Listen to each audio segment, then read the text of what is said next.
The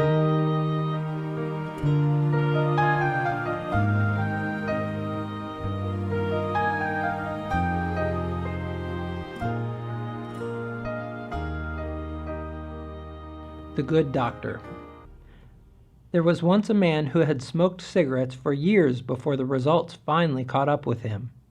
As he began to feel ill at heart, he decided to visit a doctor where he was diagnosed with cancer.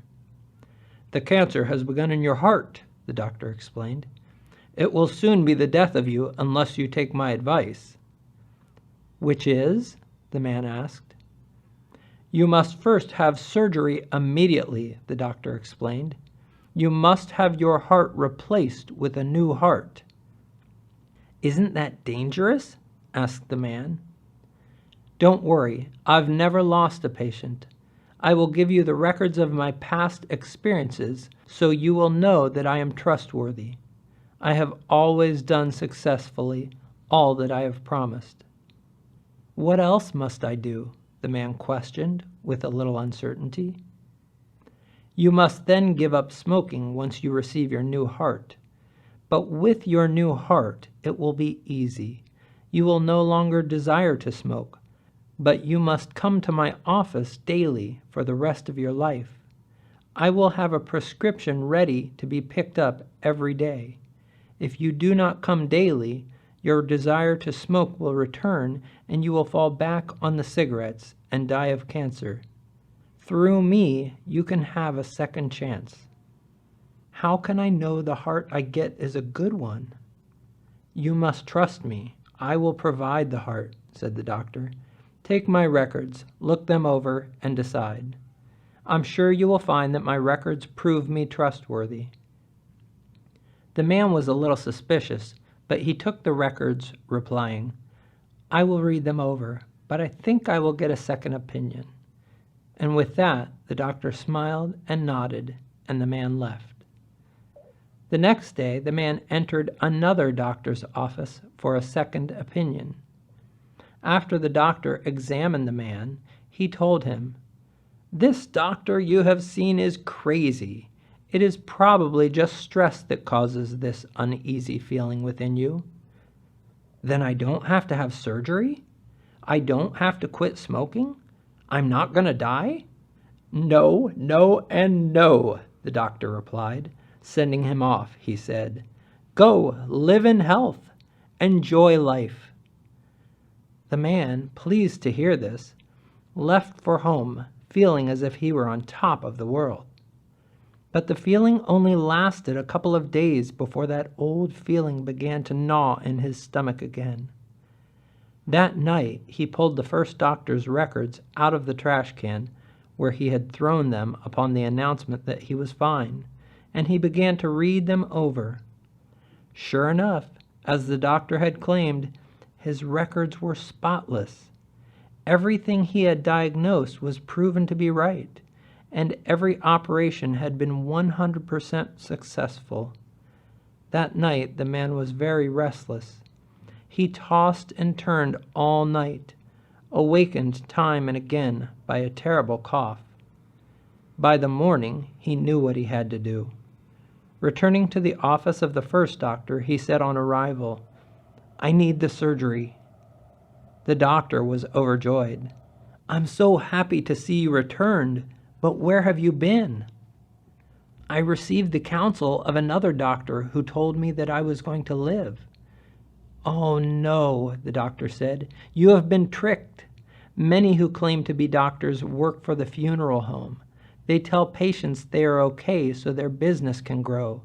They do not consider the lives of men."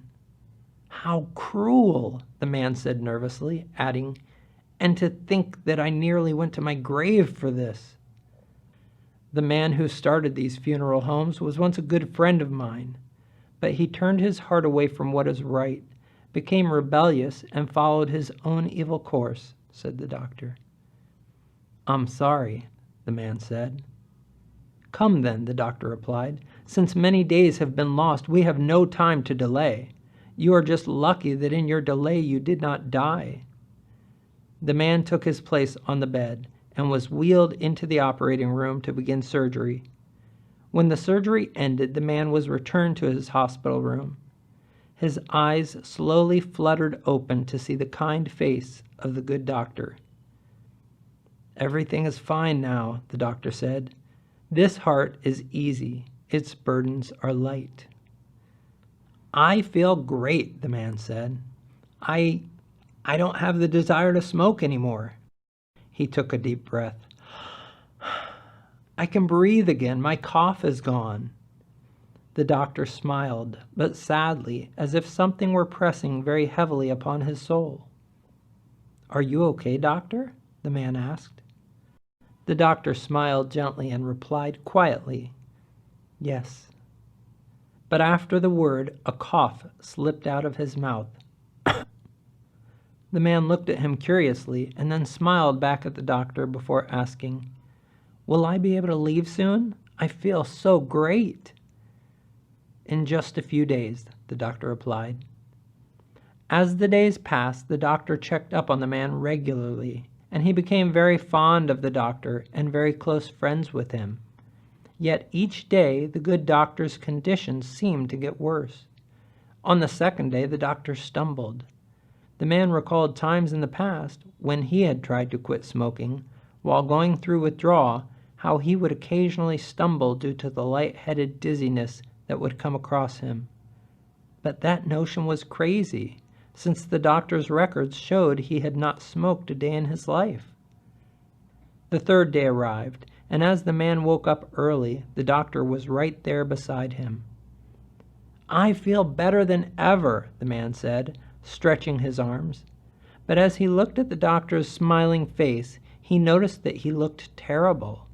His eyes were darkened from lack of sleep, and his upper chest and neck were bright red, as if he had been coughing all night. His cough had rapidly gotten worse during the man's 3 days in the hospital, and now the man was beginning to worry about the dear doctor who had saved his life. "What's the matter, doctor?" the man asked with an intensely concerned look on his face. "I will not be with you for long," the doctor said, "but I have made full provisions for your treatment. When you are released, you are still to come to my office every day to receive your prescription, or else you will fall back into your old ways and die in them." "I will do just what you say, doctor," the man replied, yet he was very confused now. The doctor left the room coughing, with no more explanation, leaving the man with a puzzled expression hanging upon his face. The man then ate breakfast, showered and shaved, and put on his best suit. He packed his bag and prepared to go see the good doctor again before he left the building. As he stepped into the hallway, the man saw the doctor walking in his direction, when suddenly the doctor stumbled and he fell lifelessly to the ground. A small crowd gathered. The nurse yelled for help.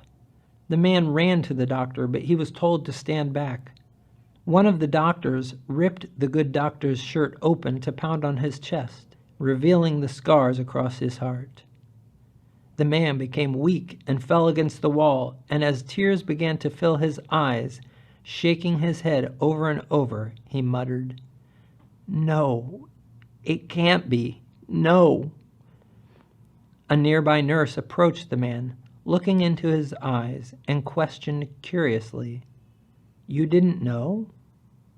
The man shook his head and began to weep harder, and the nurse said, "He has been suffering the results of your cigarette addiction since the operation, but he never once smoked."